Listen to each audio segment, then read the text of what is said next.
1,40,000 മലക്കുകൾ ഒരു ദിവസം നമുക്ക് വേണ്ടി ശുപാർശ പറഞ്ഞാൽ, നമ്മുടെ പാപങ്ങൾ പുറത്തു കിട്ടാൻ വേണ്ടി അള്ളാഹുവിനോട് പറഞ്ഞാൽ, അത് എന്തുമാത്രം വലിയ ഒരു ഖൈറായിരിക്കും. ഇൻഷാ അല്ലാഹ് അതിന് നമ്മെ സഹായിക്കുന്ന ഒരു പ്രവൃത്തി നമുക്ക് ഇവിടെ മനസ്സിലാക്കാം.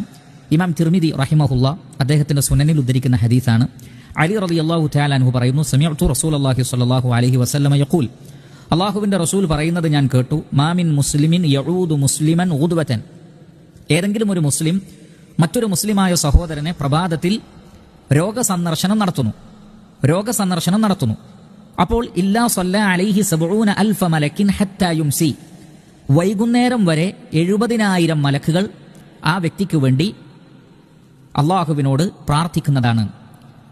വഇൻ ആദഹു അശിയ്യത്തൻ, ഇനി വൈകുന്നേരമാണ് സന്ദർശിക്കുന്നതെങ്കിൽ അഥവാ രോഗസന്ദർശനം നടത്തുന്നതെങ്കിൽ ഇല്ലാ സ്വല്ലാ അലൈഹി 70,000 മലക്കിൻ ഹത്താ യുസ്ബിഹ്, പ്രഭാതം വരെ, നേരം വെളുക്കുന്നത് വരെ 70,000 മലക്കുകൾ ആ വ്യക്തിക്ക് വേണ്ടി അള്ളാഹുവിനോട് ദുആ ചെയ്യുന്നതാണ്.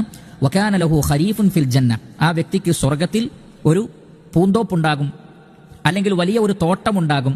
ഖരീഫ് എന്ന് പറഞ്ഞാൽ തോട്ടമാണ്, കായ്കനികൾ പറിച്ചെടുക്കാവുന്ന പാകത്തിലുള്ള തോട്ടത്തിനാണ് ഖരീഫ് എന്ന് പറയുന്നത്. അപ്പോൾ ഒരു ബുസ്താൻ, അതല്ലെങ്കിൽ ഒരു തോട്ടം ആ വ്യക്തിക്ക് ഉണ്ടാവുകയും ചെയ്യും.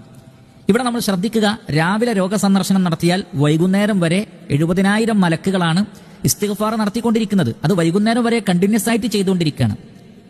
ഇനി വൈകുന്നേരം കൂടി സന്ദർശിച്ചാലോ, ആലോചിച്ച് നോക്കൂ. അപ്പോൾ രാവിലെ വരെയും ആ ദുആ ലഭിക്കുന്നതാണ്. അപ്പോൾ വൈകുന്നേരം വരെയുള്ള 70,000 മലക്കുകൾ, പിന്നെ വൈകുന്നേരം മുതൽ രാവിലെ വരെയുള്ള 70,000 മലക്കുകൾ. കാരണം നമുക്കറിയാം, പലപ്പോഴും രോഗസന്ദർശനം നടത്തുമ്പോൾ നമ്മുടെ ഏറ്റവും അടുത്ത ആളുകളാണെങ്കിൽ പലപ്പോഴും ഒരു ദിവസം തന്നെ നമുക്ക് പലതവണ സന്ദർശിക്കേണ്ടി വരും. രാവിലെയും വൈകുന്നേരവും ഒക്കെ സന്ദർശിക്കേണ്ടുന്ന രൂപത്തിലുള്ള രോഗികൾ നമുക്കുണ്ടാകാം, ഏറ്റവും അടുത്ത ആളുകളൊക്കെ ആണെങ്കിൽ. ഈ ഒരു നിയ്യത്ത് നമ്മുടെ മനസ്സിലുണ്ടെങ്കിൽ ആ ഒരു ദിവസം തന്നെ നമുക്ക് ഇത്രയും മലക്കുകളുടെ പ്രാർത്ഥന ലഭിക്കുന്നതാണ്. അതേപോലെ തന്നെ ഇത് മുസ്ലിമീങ്ങളായ ഡോക്ടർമാർക്കും വളരെ ഉപകാരപ്പെടുന്ന ഒരു കാര്യമാണ്. കാരണം അവർ രാവിലെയും വൈകുന്നേരവും ഓരോ രോഗികളെയും സന്ദർശിക്കുന്നു, ഓരോ റൂമിലും കയറിയിട്ട് അവരുടെ സുഖവിവരങ്ങൾ അന്വേഷിക്കുന്നു. അതേപോലെ തന്നെ ചികിത്സയുടെ അതിന്റെ ഒരു ഫോളോ അപ്പ് ഒക്കെ അവർ നടത്താറുണ്ട്. ആ സന്ദർഭത്തിൽ ഈ ഒരു നിയ്യത്ത് അവർക്കുണ്ടെങ്കിൽ ഇൻഷാ അല്ലാഹ് അവർക്കും അതിൻ്റെതായ പ്രതിഫലം ലഭിക്കുന്നതാണ്.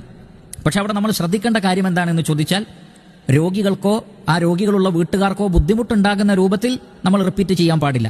എന്നാൽ അതല്ലാതെ നമുക്ക് നിർബന്ധമായും ചിലപ്പോൾ അങ്ങനെ പോവേണ്ടുന്ന സാഹചര്യങ്ങൾ ഉണ്ടാകും. അങ്ങനെയുള്ള രോഗികളുണ്ടാകും, പലതവണ ഒരു ദിവസം തന്നെ സന്ദർശിക്കേണ്ടുന്ന ആളുകൾ. അപ്പോഴൊക്കെ ഈ ഒരു നിയ്യത്ത് നമ്മുടെ മനസ്സിലുണ്ടെങ്കിൽ ഇൻഷാ അല്ലാഹ് നമുക്ക് ഒരു ദിവസം തന്നെ 1,40,000 മലക്കുകളുടെ പ്രാർത്ഥന, അള്ളാഹുവിനോടുള്ള ശുപാർശ നമുക്ക് ലഭിക്കുമെന്നാണ്.